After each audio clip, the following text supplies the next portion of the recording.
இந்திய தேசத்தை ஆண்டு கொண்டிருக்கக்கூடிய பாசிச பாஜக அரசு, குறிப்பாக மோடி தலைமையில் இருக்கக்கூடிய அரசு,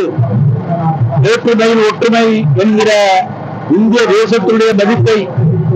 உலக அளவில் சீர்குலைப்பதற்கும், இந்த அளவிலே ஒற்றுமையாக வாழக்கூடிய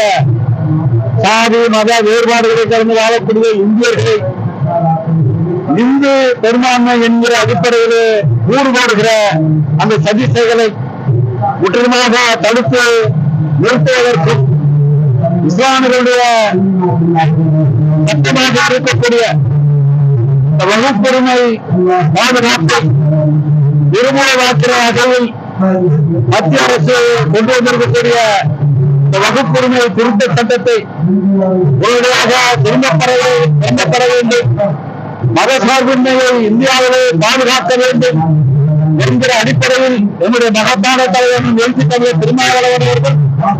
இன்றைக்கு தமிழகம் முழுவதும் இருக்கக்கூடிய விடுதலை சிறுத்தைகளையும் ஜனநாயக சக்திகளையும் அதற்கு இடதுசாரி சிந்தனையாளர்களும் ஓர் அணியில் அணிதிரட்டி வருகிற ஜூன் 14ஆம் தேதி திருச்சிராப்பள்ளியிலே நடைபெற இருக்கிற அந்த மாபெரும் மக்கள் எழுச்சி பேரணிக்கு அழைப்பு விடுத்துள்ளார். அந்த அழைப்பை காரைக்கால் பகுதியில் இருக்கக்கூடிய இரவி திருப்பட்டணம் சட்டமன்ற தொகுதிக்குட்பட்ட அனைத்து கிராமங்களுக்கும் சென்று மக்களை அணிதிரட்டுவதும் செய்தியை பரப்புவதும் அதன் மூலமாக விழிப்புணர்வை உருவாக்குகிற பணியினை இன்றைக்கு விடுதலை சிறுத்தைகள் தொடர்ந்து செய்து கொண்டிருக்கிறோம். அந்த வகையிலே இன்றைக்கு இரவி நகரத்திலே நடைபெறுகிற இந்த பிரச்சார பயணத்திற்கு பெருவாரியான இஸ்லாமிய சொந்தங்கள் வருகை வந்து எங்களை வரவேற்று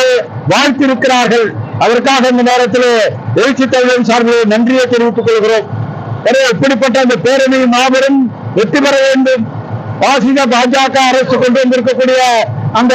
வகுப்புரிமை திருத்த சட்டத்தை திரும்பப் பெற வேண்டும் என்கிற முழக்கத்தோடு நடைபெறும் இந்த பேரணிக்கு நல்ல ஆதரவு நல்க வேண்டும், எங்களுடைய தலைவர் எழுச்சி தமிழுடைய கரங்களை வெளிப்படுத்த வேண்டும் என்று மக்களை வேண்டி விரும்பி இதன் மூலம் கேட்டுக்கொள்கிறோம். முடக்குவாதம், மூலம் உள்ளிட்ட நோய்களுக்கு சிறப்பு சிகிச்சை பெற ஸ்ரீவித்யா சித்தா மற்றும் வர்மா மருத்துவமனை, அரியலூர்.